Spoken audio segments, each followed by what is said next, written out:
Kutukan angka 13.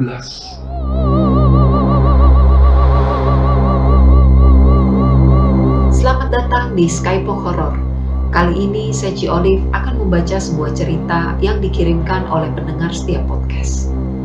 Tanpa lama-lama lagi, seperti biasa jangan lupa siapkan cemilan dan minuman kalian. Seci Olive akan memulai cerita ini.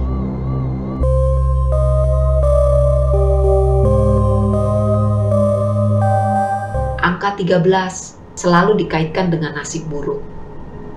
Tetapi bagi beberapa orang, angka itu jauh lebih menakutkan. Di sebuah kota kecil, setiap tanggal 13, seseorang pasti tewas dengan cara yang brutal. Seolah-olah diburu oleh sosok yang tidak terlihat. Aldo, seorang jurnalis investigasi yang skeptis, mulai menyelidiki rangkaian kematian misterius ini. Namun, semakin dia menggali, semakin jelas bahwa angka 13 membawa sesuatu yang tidak bisa dijelaskan dengan logika. Semua petunjuk mengarah pada kutukan yang telah lama menghantui kota ini, dan Aldo mungkin saja menjadi target selanjutnya. Kisah ini dimulai dengan Aldo yang terbangun dari mimpi buruk pada tanggal 13, di bulan yang dia anggap angker. Dia bermimpi tentang seorang pria yang dihantui sosok bayangan dengan nomor 13 terukir di dahi pria itu. Mimpi ini semakin mengganggu ketika dia mendengar berita pagi itu. Seorang pria ditemukan tewas dengan angka 13 tertulis di dahi dan tangannya. Meskipun terkejut, Aldo tidak begitu percaya dengan hal-hal mistis, hingga akhirnya dia memutuskan untuk menyelidiki lebih dalam. Aldo menemukan bahwa fenomena angka 13 ini bukanlah hal baru di kota itu. Dia menggali arsip lama dan menemukan laporan kematian yang selalu terjadi pada tanggal 13 setiap bulannya, dengan berbagai korban yang seolah-olah dipilih secara acak. Legenda lokal menyebutkan bahwa angka 13 ini terhubung dengan sosok Nyi Rara Mayang, seorang wanita yang dihukum mati pada tanggal 13 beberapa abad lalu karena diduga melakukan sihir. Sebelum mati, dia bersumpah akan kembali dan membalas dendam pada mereka yang menghina dan menyakitinya. Aldo mewawancarai beberapa keluarga korban yang mengaku bahwa sebelum kematian, mereka semua bermimpi didatangi oleh sosok berwajah hitam dengan angka 13 di dahinya. Korban terakhir adalah seorang pria bernama Farhan yang seminggu sebelum meninggal merasa ada yang membuntutinya, selalu pada tanggal 13. Istri Farhan juga mengingat bahwa sang suami sempat menerima pesan aneh bertuliskan hutang harus dibayar pada angka 13. Di malam tanggal 13, Aldo yang tidak percaya tahayul menerima sebuah surat tanpa nama pengirim. Surat itu hanya berisi satu pesan: jika kau terus mencari, maka kau adalah yang berikutnya. Surat itu diikuti oleh beberapa petunjuk aneh yang seolah mengarahkan Aldo untuk datang ke tempat-tempat tertentu di kota pada tanggal 13.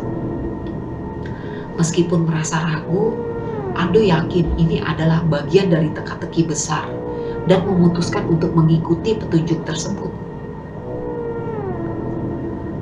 Petunjuk yang diberikan dalam surat itu mengarahkan Aldo ke sebuah rumah tua di luar kota, di mana angka 13 tertulis besar di pintunya. Menurut catatan sejarah, rumah itu milik keluarga Nyi Rara Mayang, dan kabarnya rumah itu dihantui arwah yang tidak pernah tenang. Aldo memberanikan diri masuk dan menemukan di ruang bawah tanah berbagai simbol aneh, termasuk angka 13 yang tergurat di lantai dalam bentuk lingkaran. Dia merasa ada sesuatu yang mengawasinya, dan saat hendak keluar, dia mendengar suara berbisik.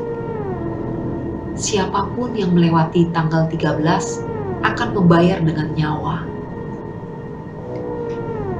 Suatu malam, Aldo bermimpi bertemu dengan sosok perempuan berpakaian kebaya kuno yang wajahnya dipenuhi luka. Perempuan itu mengenalkan dirinya sebagai Nyi Rara Mayang dan berkata bahwa dia mengutuk angka 13 sebagai tanda dari semua rasa sakitnya. Siapapun yang melanggar aturan-aturannya dan mencoba menghentikan kutukan itu akan ditandai oleh angka tersebut. Aldo terbangun dengan keringat dingin dan menyadari bahwa di tangannya ada bekas goresan berbentuk angka 13. Keesokan paginya, Aldo menyadari bahwa tanggal 13 berikutnya semakin dekat dan tanda di tangannya semakin membesar dan memerah. Ketika dia mendatangi seorang paranormal, dia diberitahu bahwa tanda itu adalah simbol bahwa dia menjadi target berikutnya. Satu-satunya cara untuk menghentikan kutukan adalah dengan melakukan ritual pembersihan di rumah tua milik Nyi Rara Mayang. Namun, jika ritual gagal, arwah tersebut akan semakin kuat dan menjadikan Aldo tumbal berikutnya. Aldo mengumpulkan segala peralatan yang dibutuhkan, mulai dari sesajen hingga mantra-mantra yang dia pelajari dari catatan lama di perpustakaan. Pada malam tanggal 13, dia kembali ke rumah Nyi Rara Mayang dengan perasaan takut dan cemas. Di sana dia melihat bayangan-bayangan hitam yang mulai mengintai dari sudut-sudut gelap ruangan. Saat hendak memulai ritual, suara-suara aneh memenuhi rumah tersebut. Dan aroma anyir yang menusuk membuatnya semakin merasa terancam. Saat ritual dimulai, sosok Nyi Rara Mayang muncul dengan wajah yang tampak penuh dendam. Dia menerjang Aldo dan tiba-tiba rumah itu dipenuhi bayangan korban-korban sebelumnya yang tampak mencoba memperingatkan Aldo. Aldo terus melafalkan mantra dan menaruh sesajen di setiap sudut ruangan. Namun arwah Nyi Rara Mayang semakin marah dan terus mendekat, mencengkram lehernya. Dalam detik-detik terakhir, Aldo berteriak dengan lantang, meminta maaf atas dosa-dosa yang dilakukan leluhur kota ini kepada Nyi Rara Mayang. Setelah pertarungan yang melelahkan, arwah Nyi Rara Mayang akhirnya mulai memudar, meninggalkan suara erangan yang perlahan menghilang. Tanda di tangan Aldo pun memudar, namun dia merasa bahwa sesuatu masih belum berakhir. Beberapa bulan kemudian, Aldo kembali ke kehidupan normalnya.